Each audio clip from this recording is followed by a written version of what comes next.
Thanks to Grona Bilister for the invitation. I'm very happy to be with you today. And thanks also to the city of Karlstad for hosting us. So, as Johanna told, I would like to make a focus on one part of my job and delegation in Paris as deputy mayor, is redesigning public space in Paris. I won't talk you about the public policy about transportation in Paris because it will take maybe a few hours. So we will focus on redesigning the public space, which is also an important part of what we are trying to do to make a more livable and more breathable city. So where do we come from? You know that in the 60s and the 70s, the motto of our city of our cities was that the city must adapt itself to cars. That was a sentence that was pronounced by a former French president. His name is Georges Pompidou, whose name was given to this express highway that you have here on the left, in the center of Paris, in the right bank of the River Seine. It was a pedestrian zone before the 60s, and then it was transformed as a highway, bringing thousands of cars every day. And we see the Champs-Élysées overcrowded with cars. La plus belle avenue du monde, as we say, the most beautiful avenue, but overcrowded by vehicles. Overcrowded streets, yes, but overcrowded by what? By vehicles, but not especially by persons. And we all know this picture. We see an overcrowded street by cars, here on the left. And if we put all these people in one bus, we have another picture. So the issue is also what kind of use of our streets do we want? Do we want an efficient use of our streets, or do we want also to reallocate the space that is given to the different types and different modes of transportation? And if we look also at the place taken by bicycle, it is less, of course, than the place that is taken by cars. Also, another picture here at the left is the capacity of a 3-meter wide space for pedestrians. You can have, in a crowded trottoir sidewalk, until 500 pedestrians in 1 minute, in some pedestrian zones, for example. You can have, in a 3-meter bike lane, 60 cyclists in 1 minute. And in a 1.5 person car, you have just 30 persons in 1 minute. And we know that in our cities, at the rush hour, we don't have 1.5 person by car. We have 1.1 in an average number of person by car. So in 80% of the cases, we have alone persons driving their car. So it is not an efficient way of transportation today. So the system, as it was built last century, brought us both congestion, pollution, air pollution, and also green gas emissions. So we have to shift to another model. That is our conviction, and that's what we are trying also to do. So we have also to work to more high occupancy vehicles. That means, of course, public transport. You can transport more people with one bus, and of course even more with one tram than with a car. And we have also to work on the increasing number of persons who are using the cars. So that is also the issue of the car sharing systems, and also the question of the ride pooling and taxis. Another issue is also the question of the active mobility. We see that there is also huge potential with pedestrianizing and also with cycling to give to the cities more breathable spaces, and also reallocate the space to this active mobility, because it is also a high capacity mobility. We were talking just before about addiction, and I have a statistic about the use of cars in the French cities. In the French cities, 40% of the trips that are made by car are under 3 kilometers in cities, not just in all the country. In all the country, we have another statistic that is very impressive. We have 58% of use of cars in trips that are under 1 kilometer.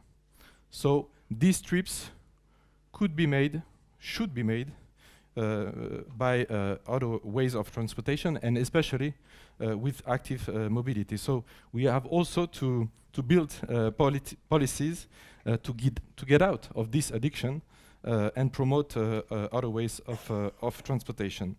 And in our cities, we can also, of course, reallocate the space to other uses and not just have overcrowded streets by vehicles. The fact is that we must first think about transporting people and not transporting vehicles. That should be the goal of all authorities at a local and also at a national level. So what is about our mobility policy in Paris? We try to rethink our mobility system. We have the diagnosis that the system based on the global use of individual cars brought us both congestion and air pollution, greenhouse gases emissions. It is an inefficient system of transportations in cities where the space is rare. And we need mobility to move people, as I said, not vehicles. So redesigning our mobility policies and public space is also a need and a social demand also from the citizens today. So we can resume our policy of mobility in Paris on these 3 pillars. The mass transit, so the tramways, the buses, the metros. We will always need to continue to invest in the rapid transit and the mass transit, because there are high occupancy vehicles and we need them to commute every day. So we have to continue to invest, and I was very also impressed by the work that is done here in Karstadt and yesterday with the bus rapid transit. So we support, of course, this kind of investment. Second, shared mobility.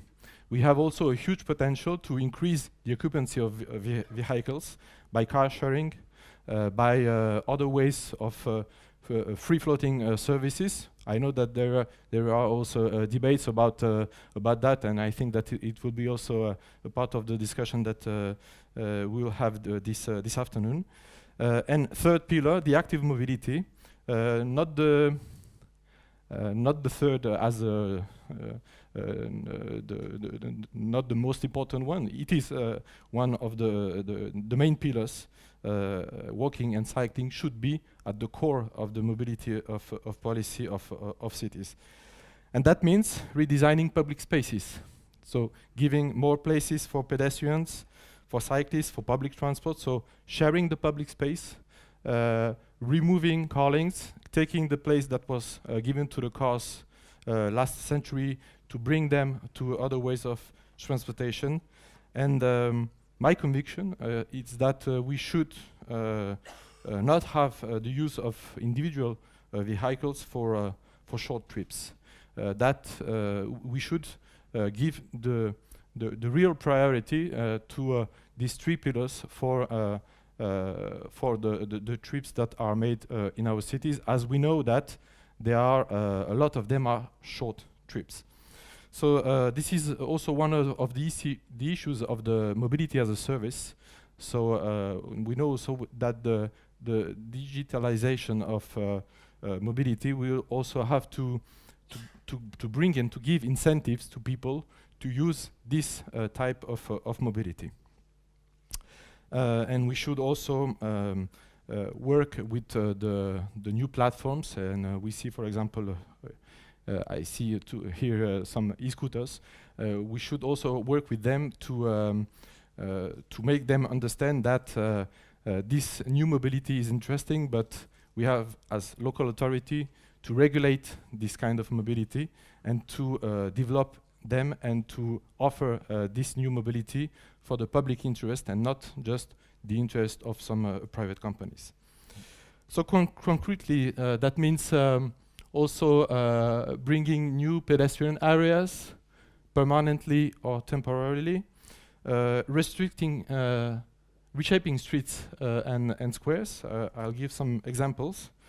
Building new bike lanes and also services for having more cyclists, not just addressing to the cyclists who are already cycling today, but to those who would like to cycle but who cannot because of the lack of infrastructure or services. And also, and that is an important thing also, the speed reduction to 30 kilometers in cities. I think it's also a powerful tool to build a more active, friendly city. So, first illustration with our Plan Vélo, our bicycle scheme that we adopted in 2015, active mobility cycling, that was adopted unanimously by the City Council, so majority and opposition together. It's an investment of 150 million euros in 5 years for building new infrastructures and services with what you see in pink, what we call the Réseau Express Vélo, so it's a express cycling network. Réseau Express Vélo, REV, rêve, that means dream in French. So we are also trying to promote cycling as something positive. So we had a dream to put more and more people on bikes and to have a continued and safe network to promote also a model shift towards cycling. So this is an example of promoting concretely cycling. When you enter Paris, in the west of Paris, you have a separated and safe infrastructure, and you have also a beautiful landscape because you can see the Eiffel Tower, and also the statue, a replica of the Statue of Liberty that we have in Paris, and so you can have an exceptional point of view that you don't have anywhere else. So it was just only for car drivers before, so now it's not just for car drivers. So that was the situation before, you see, and now we are also sharing the space with another type of mobility. Of course, we made surveys to see if it's okay with the traffic, and it goes. It's not a problem. Another example of reshaping the streets. It's another section of what we call the Rêve. It's along the River Seine, and we removed one car lane to give it to a wide bike lane of 4 meters large. So that brings the possibility also for cyclists to overpass them and to have safe conditions for cycling. Other example, it is a Rivoli Street. Rivoli Street is a street in the center of Paris. It's a very busy street with permanent traffic. So that was the situation before. The cyclists were in the bus lane, so it's not a good condition for cycling. For people who used to cycle, it's okay. They can manage this kind of situation, sharing the bus lane and with the taxis and also some vans or lorries. But it is not for everyone. So if we want to promote and to increase the number of people who cycle, we need to have separated bike lanes. So That was the project 6 months ago. It's not a real picture, but I have this real picture. So that's an example of what it was before on Rivoli Street and what it is now. We also provide the possibility for people to have safe conditions to cycle. And having a continued network and safe network is one of the key issues to put people on bikes. If we want to have the number of users increasing. So this is another section taken maybe 2 years ago, section north-south, with also we had 3 car lanes and we have just now 2, and it's okay also with the traffic. Promoting cycling, we do it also with what we call the new Velib. Velib was one of the first bike sharing systems developed in the world because it was launched in 2007. And we had a new tender 2 years ago. So since 2018, we have the new Velib, so the second generation of Velib. It's another incentive to use bikes. Paris is a very dense city. People don't have the space in their house or in their flat to keep their bike, and so it has also a big success. We have already 15,000 bikes today, and by this summer we will have 20,000 bikes. It's not just a Parisian project, but a metropolitan project for 7 million people. And we call it the new Velib because we have 30% of the fleet who are electric bikes. So the blue one, the blue bike, is an electric bike, and the green is a normal or muscular bike. We say also this word. And we already have now 50,000 to 60,000 trips made by day, and an average use of the bikes of 5 for the muscular and 7 to 10 uses by day for the electric. So the electric is also most required by people, and we have problems with that because as they are more used, we have to maintain them more, and it is also a problem for us. And it is a public service, so it is financed by the municipalities and also by the users, but it is at a low price.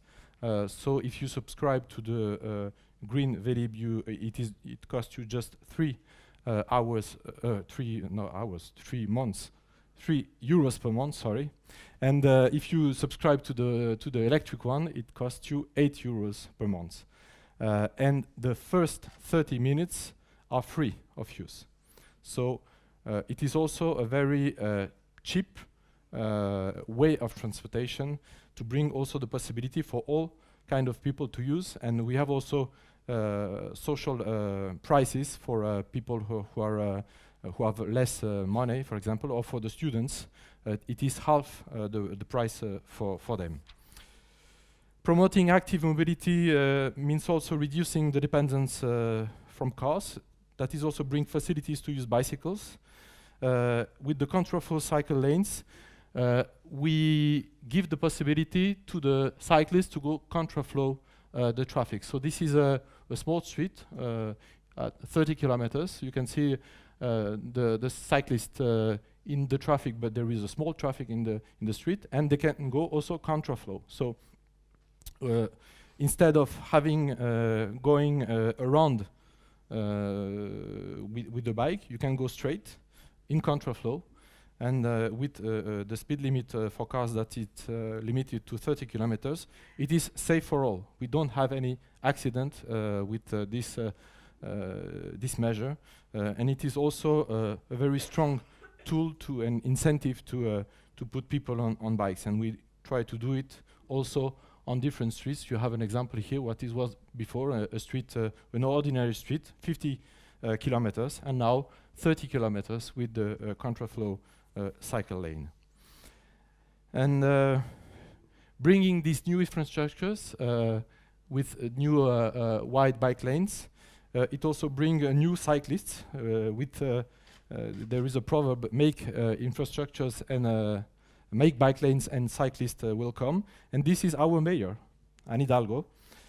She often uses an electric car to move in Paris, but now she also uses an e-bike now. You can see her with her security officer. So he does bikes also. He has to. He learns also. And we see more and more people doing bikes, so it is also bring an example by the mayor herself. Another aspect, a second aspect of redesigning the streets, it's redesigning the squares and the public space. We have a 70 million euros investment these last years. We know that during the 20th century, the public space was redesigned for cars during decades. So the squares were just roundabouts. I don't know if I have it works. You have here the roundabout, and the statue, as you can see, was alone with no one to make a visit, and we decided in 2013 to redesign the square by and 7 main squares in Paris, and giving an average of 50% more space to pedestrians and cyclists for these 7 squares. So, of course, we made surveys for the traffic. Some announced the chaos. You will make chaos, but it is not chaos. As you can see, the traffic goes on the picture on the here on the right, and now it is also a new experience for the people, because it is also a place for gathering. Our cities are not just streets. The streets are not just going from a point A to a point B. There are also places for living. Maybe that's what we forgot in the last century, and there is also a strong social demand to have places for living, and this is an example of also a new way of living the city. It is also a very important square where some demonstrations are also, and some gatherings are made. So it is important also to have this view of our vision of the city. So this program is also about different squares. We have another square, Nation Square. At the center we had a park that is unreachable for disabled people, because we had a 24 meters large crosswalking. So it was, for example, for older persons or family with children, unreachable. It is another important square. So we are reducing by 50% the space for cars. We also made surveys. So instead of having 8 lanes for cars, we have 4 lanes for cars, 12 meters. And it goes okay. We made a prefiguration to see if it's okay with the traffic, and it is okay. And now it is in work, so it will be the works will end this summer. And I hope that this square that we have in the center will be reachable for all, as it was unreachable before. We had just 1 crosswalk, and we will have 4 or 5. 5 maybe, 1, 2, 3, 4, 5. Yes, 5 crosswalks to make this square more reachable for people and for all. Another important place in Paris is Bastille Square. We have the same principle as Republic Square. So joining the center of the square, which is now just a roundabout, to a facade, or to here we have a harbor. at the right, and then nothing. And then also giving more space to pedestrians, and we will have a 1 hectare space for pedestrians here on this place. And the works are also going on, and by the end of this year it will be finished. Other example, Place du Panthéon. This is the students' part. We have also the University La Sorbonne, which is just in front of the Panthéon monument. And it was, as you see, formerly just a parking for cars. And we removed the parking. It's several dozens of parking places, but not so much. And we had other spaces to reallocate some of them, and we removed it in a pedestrian zone. And as you can see, you can have now students, tourists, citizens, or workers just enjoying this new space. Other example also for pedestrians, the sidewalks, les trottoirs.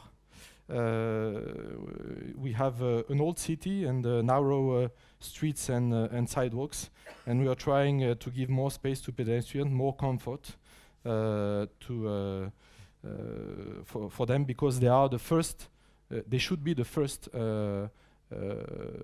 objective we have in our cities. Walking should be the basis of a mobility policy. So we try also to make that. Another example, it's an ordinary street with narrow sidewalks.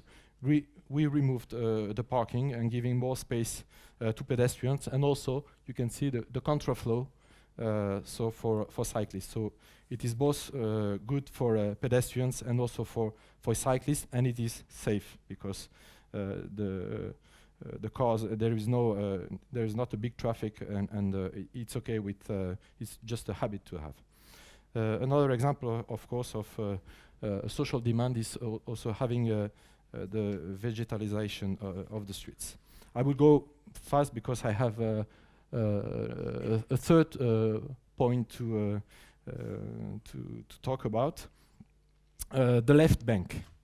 The left bank of the Rio Seine, as we saw at the beginning, we had 2 express highways, both on both sides, on the left bank and on the right bank of the river.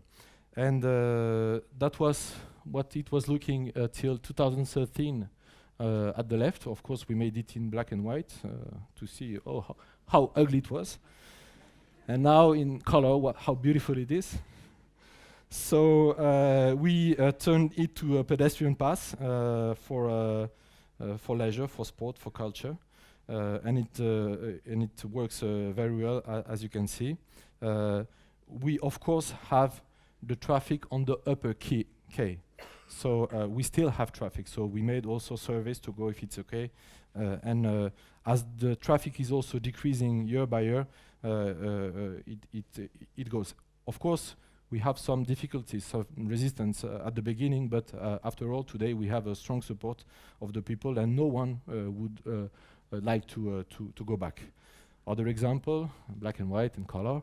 So at the same place, you can see empty spaces, or just few people trying to go along the river to meet the river. We see also a strong social demand to recover the river, and what it looks like today. So these are some examples of what it was before, parkings for cars, and what it is now. This was the left bank, and now till 2016 we've pedestrianized the right bank, where we had more traffic because we had 40,000 cars per day here on the right bank, and also on the upper quay. So we removed these 2 car lanes. We have 3 car lanes on the upper quay, so we had in total 5 car lanes in the center of the city. So we removed 2, and we pedestrianized. So till 2016, we had it was in our program. And we had the support of 55 to 60% of the people. And even it was some associations and some opponents take into the court to how can I say to cancel this measure, but they failed, and now we have a strong support of the people, and also in this situation, no one wants to go back as it was before. And I have not put pictures from the last weekend. I know that also in Sweden it was spring last week. It was also the case. It was also the case in Paris a few days ago, and it was overcrowded. We had maybe 2 or 3 times more people in the streets. It was overcrowded of people. So we have also maybe to pedestrians new places. This is what it looks like at the evening. We have some boats. We are trying not to make sink them. Hope they will stay like this. And also another illustration. This is in 2016, in the end of March, beginning of April. As you can see, there is a fence here, so it was forbidden to go on the grass. But Parisians are very pressed people, so they could not wait, and they enjoyed the grass and the view on the Seine before the official opening of what we call now the banks of Seine Park. It's our little central park of 5 hectares. It is not, of course, at the same scale of the New York Central Park, but we can call it also like a little central park because it is located in the center of the city.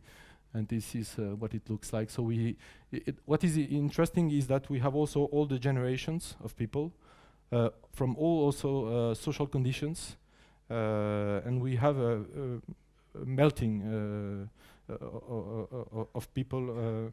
That is also very interesting, and this is now also one of the top 10 destinations for tourists today in Paris. We have also spaces for kids. We have playgrounds, we have toy libraries, so it is also giving space for children, and they can also, you can just let them and let them go free, of course, trying to be careful, of course, but you can send them free and not just take him by the hand as it is often in our cities.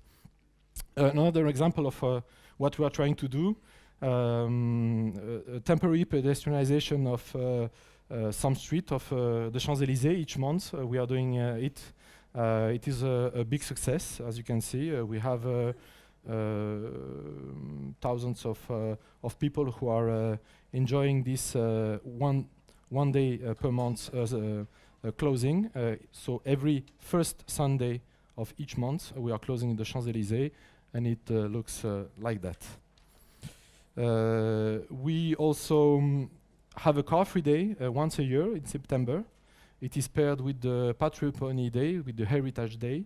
So this year it will be on the 22nd of September.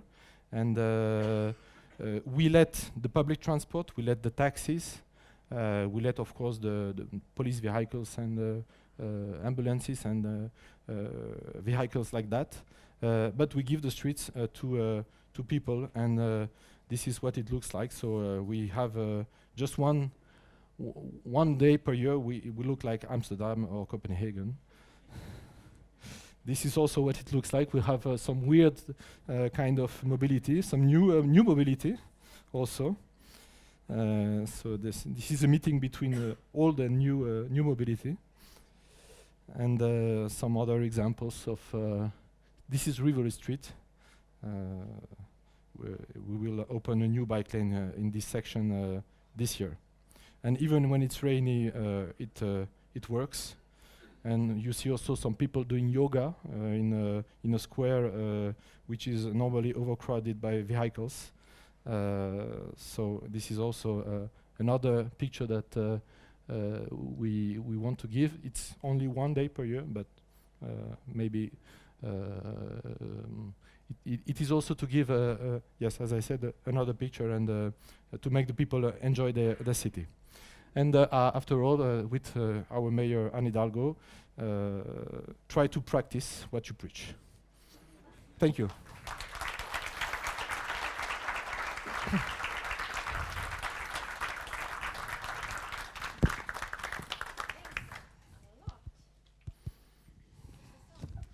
I think we are interested to hear from you in the audience.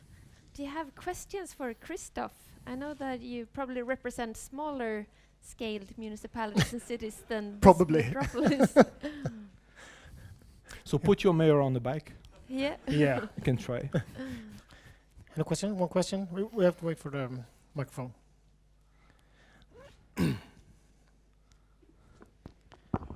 Hi.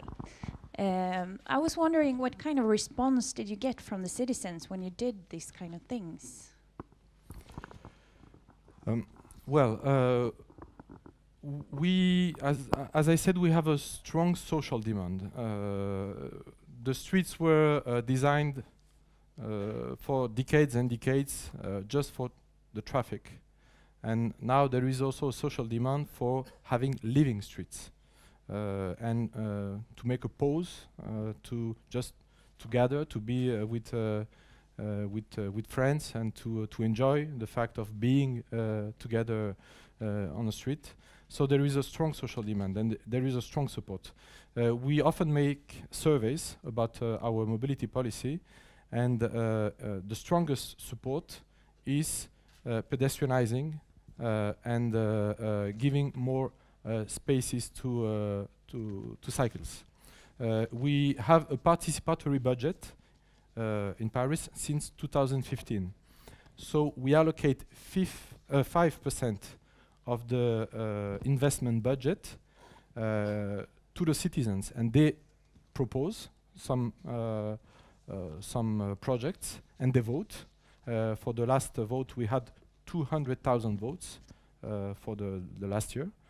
For this year, so for 2019, and the first year when we made the participatory budget, the two first votes were for more pedestrian streets and more bike lanes. So there is also a very strong social demand about that. The fact is also that in Paris we have just 37% of people who own a car, and this percentage is decreasing because we have all the panel of mobility now, and that having a car, owning a car, costs a lot. It costs you parking, insurance, fuel, and things like that. And people are shifting now to car sharing and to multimodality. So they want also to have the services and the infrastructure to use this multimodal way of transportation. So we have the chance also to have a strong support from the citizens. Great. There's one more question over there. Let's wait for the mic. While you're getting that, I want to remind you that there is an article and an interview with you on our webpage about Paris and about what's going on there. So go in there and read it. Yeah. Okay. Yeah. You go first. Okay. You can go first. Yeah, thank you. You told that some people were against this before, but have you seen that some people have changed their minds afterwards? Yes, for example, our opposition was against the project of pedestrianizing the right bank of the River Seine, saying it was too radical, and now they don't want to go back. They said, for example, that if they win the next elections, they won't go back to this measure. So because they see that there is also a strong support, even by their proper electors, the proper persons who vote for them. I think that there is a support of 45% of the conservative people who vote for the Conservative Party in Paris for the pedestrianization. It's not the majority, but it is a strong minority. So and they don't want. They see that there is a strong support, and they understand that it is also their interest, their political interest, to support this measure now. But they say that. Okay, they will criticize the method. They will say that, for example, we went too fast in that measure, but it was in our programs, and it took 2 years to implement it. Thank you. I'm wondering about this Plan Vélo and the supporting commuters that may come from outside of Paris. Are there any such plans to implement, or maybe already, like having combined mobility, so you can take the bike and then the tram? And yes. What I forgot to say is that on the bank of the Seine, we have now at the rush hour. It is now a bike lane. It is used as a bike lane. It is also used as a running lane by joggers every day, and we have at the rush hour we have 1,000 cyclists per hour each morning. So we have. I don't have a survey about the whole day, but we have more than 10,000 users per day, 10,000 cyclists, and I'm talking just about cyclists, not pedestrians, and not people who are jogging. So we shift to another use. And about our multimodal policy, it's also a work that we do with the region, because the public transport authority is under the authority of the region. So we work together also to have a multimodal platform to provide a service which you can have the subscription for the public transport and also for the Vélib together. It is not yet already done, but it is in project, and also with having an incentive. For example, if you combine the two subscription, you will have a lower price than having just one subscription. So that is our objective also, to bring this kind of incentives to have a multimodal way of transportation, and to use cycling, for example, with the public transport system. And we are building also segregated parkings. We are not, of course, at the level of Netherlands, for example, but we are trying also to do our best. And it goes also, we are going stage by stage, because we are also we can't do in 5 years what other countries did in 30 or 40 years. So it will be very pretentious. So it is the first stage, and that appeals some others. Yeah, I mean, no one is on the same stage as the Netherlands compared to bike parking. It's unbelievable in Utrecht, for example.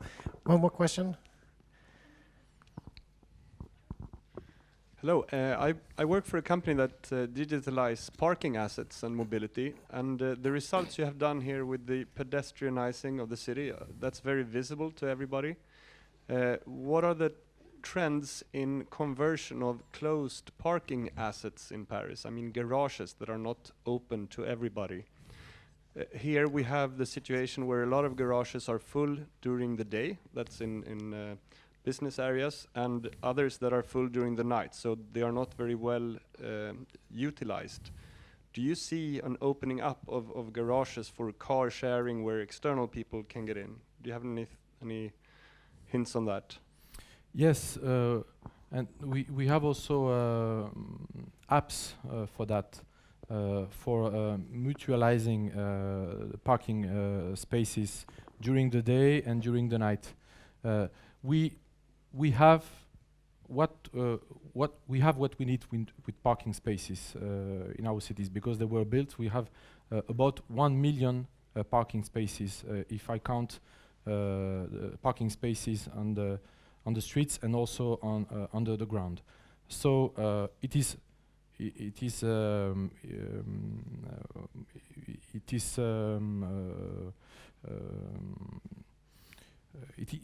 it's okay with the number of parking spaces, but the problem is the allocation during the day and during the night. So with these apps, for example, we can also, for example, someone who don't use his parking during the day because he's working outside, he can rent his parking place during the day with a lower price than the market. And so it's also this kind of incentive we bring, and we work with private companies, so some startups, to mutualize these parking spaces and not to build new, because the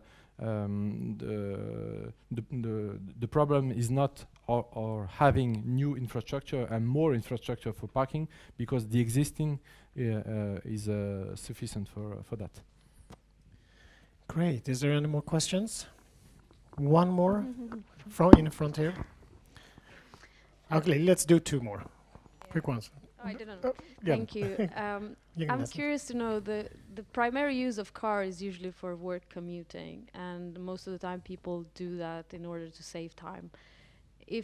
Although I really support these ideas that are really interesting, what happened to the time spent in traffic for car commuters to work? Because they live in distances that are not approachable by public transport, or they are too far to take the bike. So have you noticed any changes on that side of the commuter? Yes, we see changes. The traffic is decreasing by 4 to 5% by year, and it's a structural movement, and the behavior are also changing. For example, if we look at the people who buy cars, the owners of cars, the average age of people who buy cars is 56 years, average. Whoa. So the young people, okay, I'm talking about Paris. I'm talking about a big metropolis. The cost of the car, the time you spend in the car, all these things make not very interesting owning his or her proper car. And you go to 15 kilometers per hour when you drive in Paris. So by biking you got the same speed, or maybe you can go faster with the bike than rather than with a car. So the cost and the low speed, all these conditions are making the use of cars not very interesting. But for those people who are living in the outskirts and the suburbs, we work with the region to have relay parks, and some of them are free, to have a combined subscription with the relay park and the subscription to the public transport system of buses or metros. So this is also the way we work with the region to give incentives to people to let their car outside the city. Great. Last question. Just a microphone. Thanks. Do you can you say something about e-scooters? Are they like a menace to society? What is your view? Wow. We have two over here, so How- don't say too. Just How much kidding. time do we have? A short answer on the status of the discussion. There can be something interesting, but they can also threaten a way of living. So they have both advantages, and also people are very also bored of some uses of this new type of mobility. So we have to regulate it to accompany it in a good way. This mobility is here, and we cannot say, okay, we will just prohibit it and say you don't have to be in our streets. So they don't have, it's our opinion, we don't have to drive these e-scooters on the sidewalks. Their place is on the pavement. so they can drive but not with the pedestrians. So pedestrians should have free sidewalks and not to be threatened by other ways of transportation on their spaces. But with good regulation, I think that we can make positive this micro-mobility, because it is also it can be also a multimodal way of transportation. You can take the bus, the metro, or the tram, and then have 1 or 2 kilometers by an e-scooter, but of course with respecting the rules. Christoph.